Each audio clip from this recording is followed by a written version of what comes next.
Welcome to The Courage Effect. I'm Suzanne Weller, and this is a show about growth and unleashing what's possible.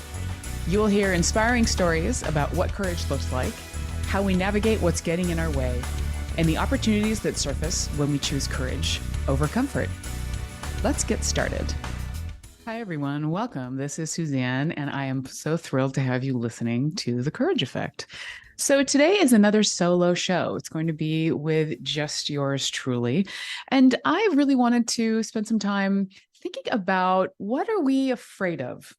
That's a huge question. And that's one of the questions that I think is really core to everything that we really talk about here at The Courage Effect. Because when you talk about courage and how we step into it, how we muster it, and do things in our lives that go out of our comfort zone, it really does require a conversation about fear. What are the things that we are afraid will happen? And I've really been struck recently by the idea of the courage to learn, the courage to think about what are the things that we have, the beliefs that we have that are deep-seated, and how can we potentially pressure test some of those deeply held ideas and potentially unlearn things. Because we all know that there are certain things that, when we learn something, that's a wonderful thing overall, but not everything we learn is good. And especially when we talk about habits or we talk about ideas that aren't very productive and aren't helping us. Or sometimes we have these deep-seated beliefs or ideas overall that have come to us that are working against us. And one of the things that I really do as a coach is work with clients about limiting beliefs. And we all have these. We've all been through our lives where we've had different patterns, different stories, different influences or imprints. And it's given us the idea of something that we can or can't do. And as we go through our lives, that really changes over time. So there's certain things that, as kids, we might be more fearless when it comes to taking some risks. And as adults, we get a little bit more cautious. Or maybe it's the opposite. Maybe if you were tended to be, a scaredy cat of a kid, maybe there were moments where you really weren't happy in going outside of your comfort zone. Maybe that's a strength that you've built over the course of your life. But when we talk about courage, I really think that learning is an important topic because I don't think it's one that we really consider on a regular basis. So I'd love to spend a little bit of time today talking with you about moments where I have had some unlearning, or maybe when I have, had that opportunity to rethink some of the beliefs in my world. One story that really comes up for me, and this has been pretty significant throughout my life, was when I was probably about 12 years old. And I grew up in Southern California. I was in my bedroom. I think I was drawing at the time. Maybe I was cutting out some articles or pictures from Rolling Stone magazine to put on my wall. And I remember my dad came in and we were having a conversation. And somehow it got to the topic of religion. I mean, I don't remember how we got there. But my dad said to me, I want you to know that I don't believe in God.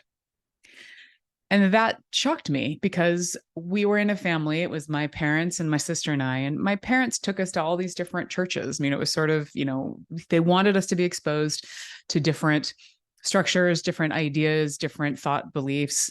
And it was really interesting to go and to explore all of these different churches, different religions, and to be able to make that choice for ourselves.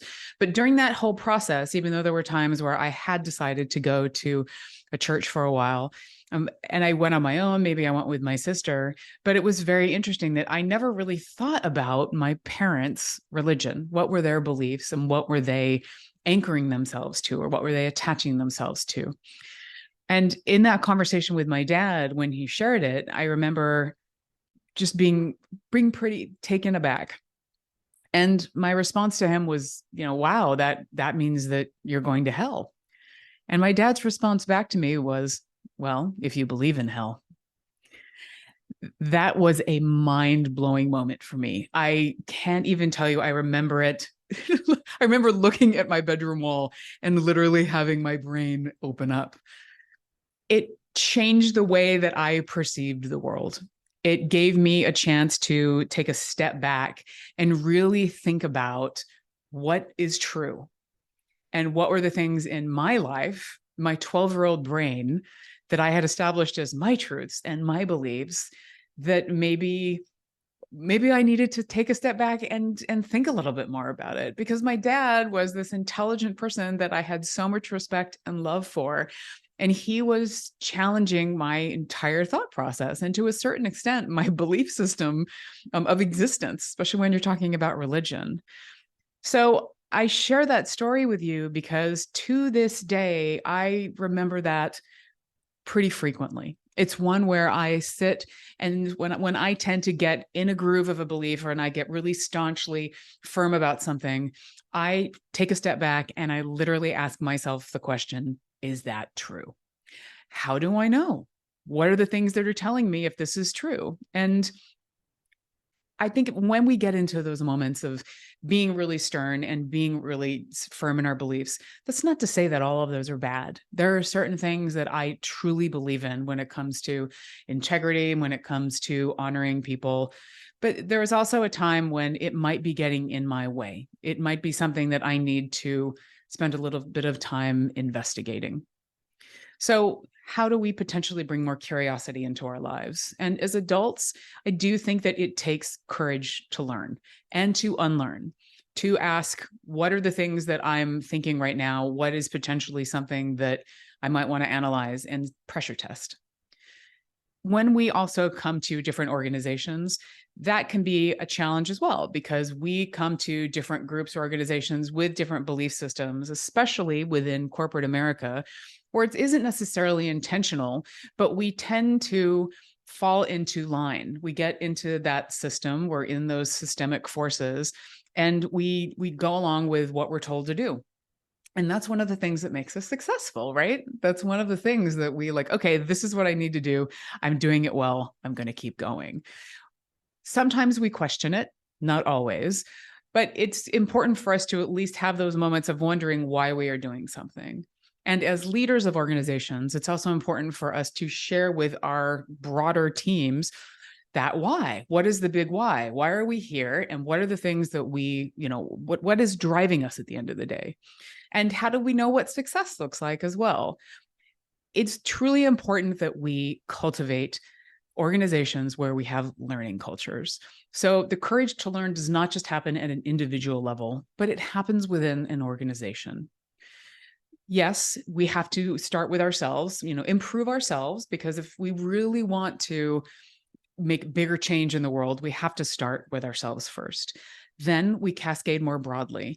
And when we do that, we're at the same time potentially creating more psychological safety. I know we hear this phrase quite a bit. It's really important for us to give people the space to be able to raise their voices, to be able to share what's happening, and to really speak up. I find that in a lot of organizations, we get to the point of really proving that credibility. And this can potentially get harder for us as we get more senior in life overall, but also in organizations. We tend to look at ourselves as experts, and in certain areas, we are, undoubtedly. However, how might our expertise be getting in our way of learning new things? Those are the moments where I think that I know what I need to know. Okay, that's great. It doesn't mean that I know everything. And I'm comfortable with not knowing everything, because honestly, that's kind of boring. I mean, the idea of being an expert and having nothing new to learn, to me, that sounds really stagnant and it sounds just uninspiring. So I'm trying to create for myself, if I think that I know something quite well, what's something else that I can do to maybe test it? How do I potentially bring more humility in? If I think, oh, I know this, I don't need to go back and find out more information. Maybe I do. Maybe I need to bring a little bit more curiosity into an experience, especially when I feel like I'm the expert. Because in my head, if there's a dialogue going on, some sort of narrative around me being right, that to me is that's the aha moment. That wakes me up to, why do I feel like I need to be right? And it's interesting because the more that I've thought about this over the past few years, I actually find myself having conversations with people where when we're going back and forth on topics, and they'll say, you're right. And I almost bristle at that. I don't want to be right. I want to have ideas out in the world, but I've gotten to the point now where to me, it's not that black or white. It's not the idea of knowing what should happen, what shouldn't happen. Yes, there are scenarios where there's definitely a right answer and a wrong answer. But I am trying, the older that I get, the more I'm trying to unhook from the need to be right. We tend to do this quite a bit in organizations, especially, and in companies. The challenge here is that because we're proving that credibility and because we want to be right, we might start keeping score. And a lot of organizations do that. So it becomes about proving ourselves rather than improving ourselves. So my question for all of you is, how might you bring a little bit more humility into your world? How might you want to learn and keep learning and be comfortable with what you don't know? More and more, I am embracing, I am a perfectionist. I'm a recovering perfectionist. I just want to say that. More and more, I am embracing imperfections. I want to make my perfections more and more, I want to make my imperfections more visible. That's something that I keep reminding myself of. I have to be comfortable with my own imperfections. So as I go into not knowing something, I love learning new things, but at the same time, how am I looking at the imperfections that I have now and saying, those are okay? And where I think I might be perfect, I don't really think I am in any areas, but if there's something that I'm feeling very right about, how do I start to question that? So I hope that this isn't too circular of a conversation, but the big takeaway here is, how do we improve ourselves without proving ourselves? Because I do believe that we tend to get in our own way when we are not learning new things or when we are not potentially questioning what we know now. And then in turn, how do we give other people the opportunity to speak their minds as well and give them the chance to question us, not just to go into a conversation and have it be our way or the highway. All right, let's take a break. We will come back. And when we come back, I want to talk a little bit more about feedback and regrets, always a big topic when we're talking about courage. So this is Suzanne Weller. You're listening to The Courage Effect. We will be right back.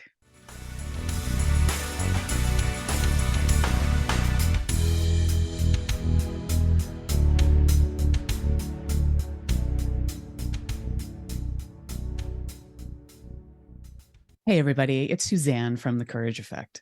As the seasons changed, I poked into my closet and discovered how stale my wardrobe had become. Everything felt boring, and I wanted something different and fresh. I grabbed my laptop and remembered Armoire. Why not clothing rental? I could experiment with new styles, from jeans to something fancy, without spending a ton of money and buying clothes I would only wear a handful of times. Armoire makes clothing rental easy. Build the perfect seasonal wardrobe with brands that are unique, sustainably sourced, and owned by women.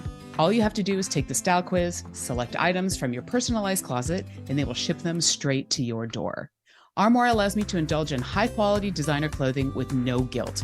They promote sustainability with fewer items ending up in the donation bag and landfill, and no dry cleaning fees. Trust me, your cramped closet and the environment will thank you. If you're ready to have your dream closet delivered to your door, you must try Armoire. And right now, my listeners can give Armoire a try and get up to 50% off their first month. That's up to $125 off. Just visit armoire.style. That's ARMOIRE.style/The Courage Effect to get up to 50% off your first month and never worry about what to wear again. Try Armoire today. Talk radio that will get you thinking. Alternative Talk 1150.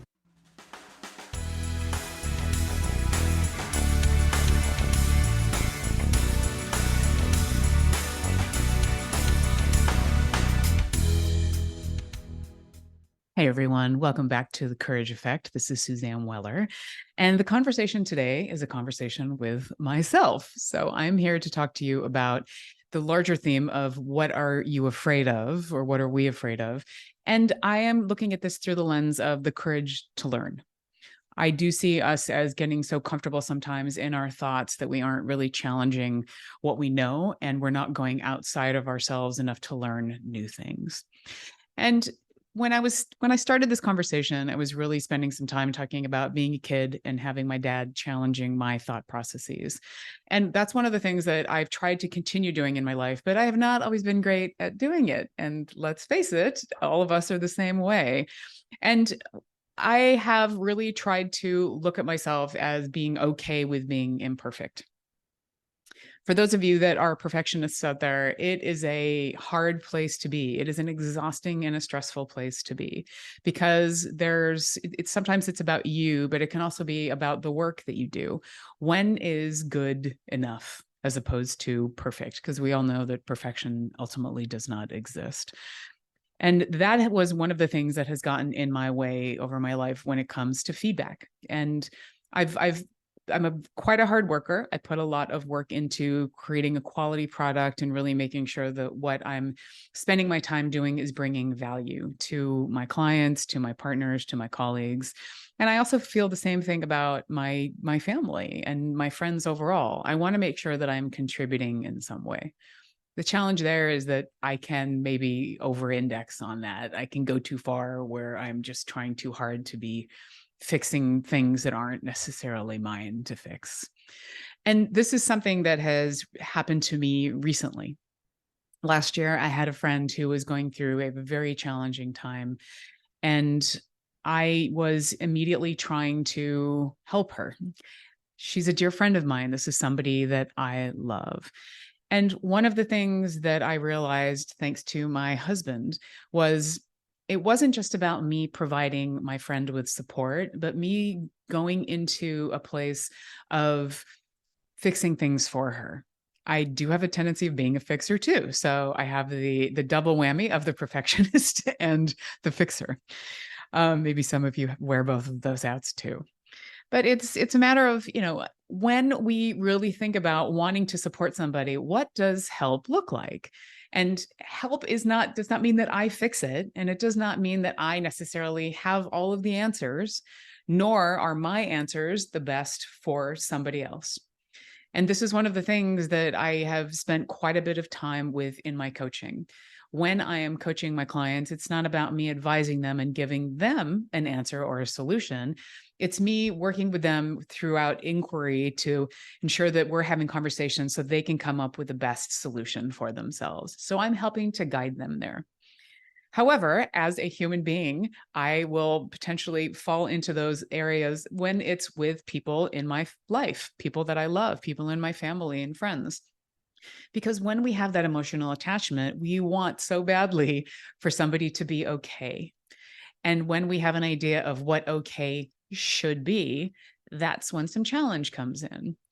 So as I was having a conversation with my husband about, what are the things that I could do to help my friend, or what were the things that I thought that she should do during this challenging part of her life with ending a relationship and with changing and moving. And he said to me, this is not your problem to fix.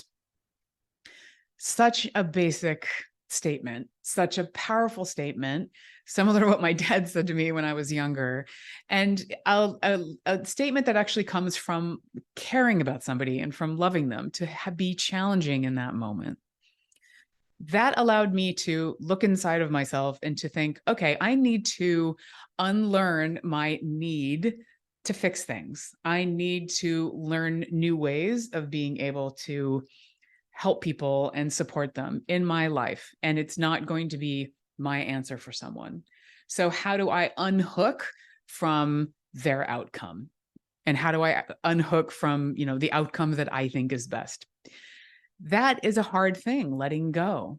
And it's the whole idea of it's the courage to let go. And that's another thing that I would say we don't think about enough is what courage do you need to actually step into to let something go, to let it pass through you or to leave it behind.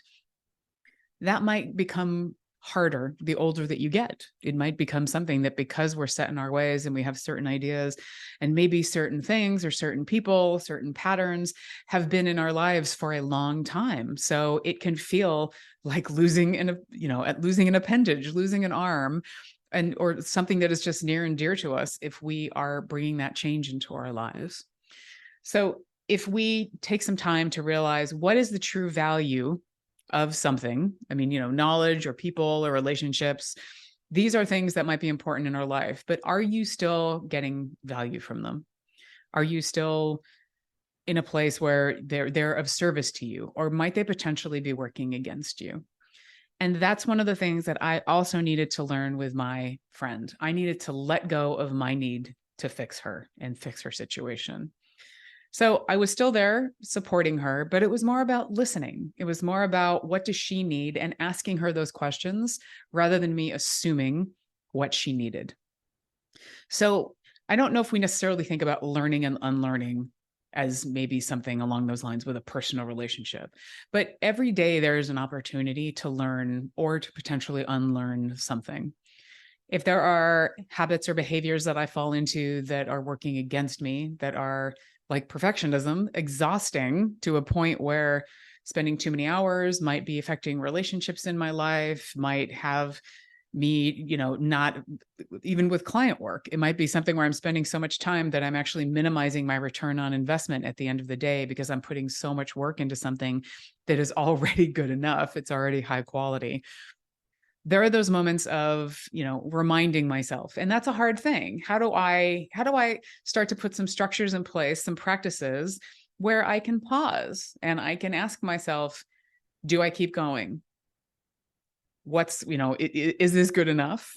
And also, am I feeling comfortable with where it is going? Do I need to shift gears? At the same time, I tend to ask myself a number of questions. One of them is that beautiful question that my husband asked me: is this my problem to solve? So I ask myself that quite a bit of time when I'm in any conversations with clients, family, friends, anyone, because I don't want to stick my nose where it shouldn't be. And I also don't want to use up my energy in ways that aren't most valuable for me. But how do I make sure that I am putting my energy in the best place? How do I make sure that I am looking back to what I've learned in the past and looking back to what I'm learning moving forward? How is this going to help me? How is this potentially not going to help me? Because learning something new is great, but maybe at the same time, I need to let go of a thought pattern or an idea that I have in the past. These are challenges. These are challenges for us to actually think about, where might there be truths in our life? And there are certain truths that I know and that I feel very good about, but they are my truths. And that doesn't necessarily mean that they're going to be other people's truths. And this is where we get into that whole idea of there's no one single truth. And I'm not going to bleed this because or drain this. This is a really hard topic. Very meta in that way of, how many truths are there in the world? But how do I know it's true? And asking myself those questions in a way where I can still be curious about something and not going so deep where I'm overanalyzing everything to death that I'm overthinking. And that's another thing that I would encourage all of you to be thinking about is, are there moments where you might be falling into rumination? And rumination is when we are going over and over on a thought in a non-productive way. A lot of the time we do this with ourselves when we're doubting ourselves. If we have fierce inner critics, we play over a scenario over and over, ruminating, oh God, I could have done that differently.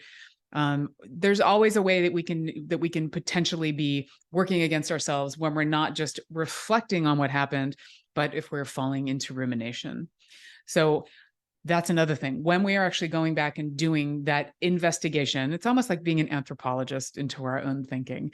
How can we do it in a way that is kind to ourselves, that is curious, and that is, enough? How do we know that we've spent enough time on something and when we're ready to let go?